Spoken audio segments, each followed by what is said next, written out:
Здравейте,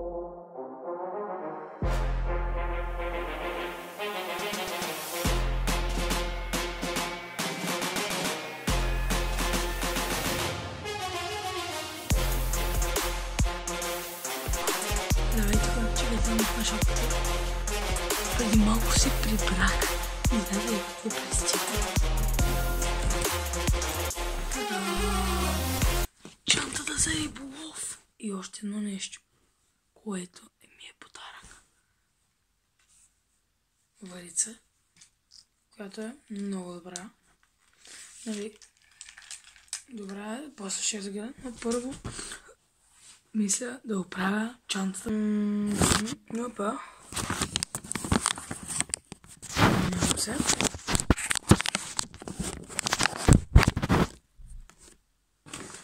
Отстрани, както казах, на джобове, които са перфектно отдолу са с такова отделно. Джобчета има. Тук има още един джоб. Много е добра, широка. На мен много ми харесва. Сега ще покажем и другата валица. Така, ето е и валицата. Много е добра за мен.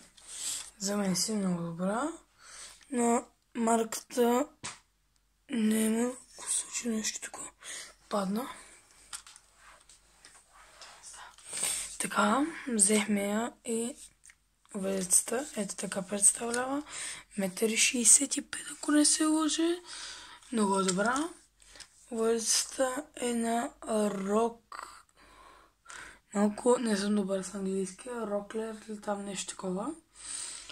Макарата е на същото. Сега мисля да е разпъна. Хоп. Махаме ето това.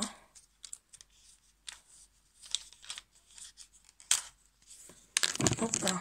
Само. Дори отгоре на върха е тук. Имаше мекичко.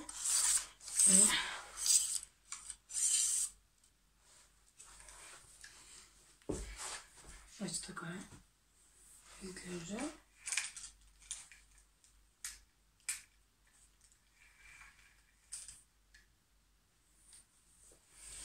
Метри 65.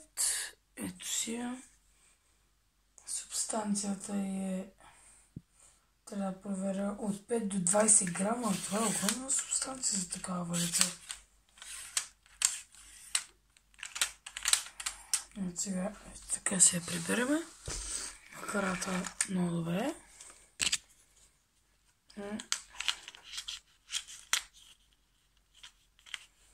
Правим ето така.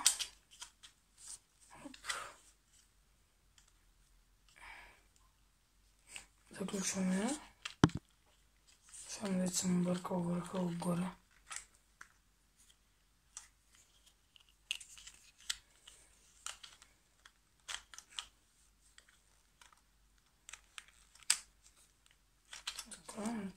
Така. Трябва да прибера върха вътре. Не трябва, мисля, че е така наобратно. Трябва да проверя.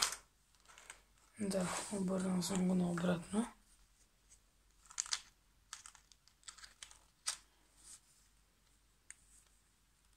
Ето така трябва да. Ето. Перфектно е. Много е хубава. Не знам точно колко килограма издържат. Аванс е много добър. Стига малко.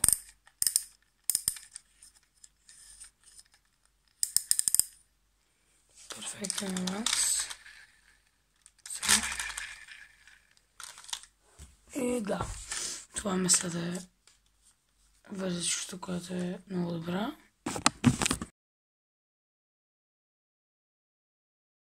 Хора, като цяло, мисля това да е видеото. Мога да покажа също старата ми камера. Ето я. Която на нея тотално всичко и се развали. Просто успя да работи в един момент и не иска в момента. Иначе имах абсолютно всичко за нея. Имах... Ето, гледайте. Но се взима някаква друга камера, някакво GoPro мисля да се взема. Трябва да видя първо какво, нали, колко бюджет, трябва да си го потърся. И да, мисля да е това като цяло край на видеото. Абонирайте се и скоро мисля да качвам първия влог от риболов на, както казах, на езеро Загорка от Стара Загора. Хищник. Повече ходя към щуката. Сома също ми е любим. И да, ще пробвам с някои въдици. Имам 2-3. Чакам да пристигне една пратка с въдица и макара, влакно, много неща. И да, мисля. И ако искате му да гледаме чанцата, всъщност, не съм ви я показвал от близко. Значи, първоначално започваме с обърнем. Ето тук имаме един джоб. Ето. Ще ме фокусирате камера купра. Ето тук имаме един джоб. Надявам се да сте го видяли. Ето го и втория. Той си е големичък. Мисля, че се разделя на 3-4 джоба. Сега, този джоб е най-големия, който е тук. Има да сложиш неща. И тук има джоб и джоба. Така, големичък. И надолу има още. Ето е как изглежда като цяло. Ето тук си имаме, нали, както казах, това никаква идея си няма за какво е точно. Това е за отдолу се претовари, нали, знаете си. Ето тук имаме много хубави. Отстрани имаме два малки джоба с слагане на две шишета. И като цяло, да, това е. Мисля да приключвам този клип. И очаквайте скоро влог от езеро Загорка. И да се надяваме, че всичко ще е точно. Утре ще пристигнат нещата. Ще мога да си ги взема. Както ви показах, това са абсолютно всички неща.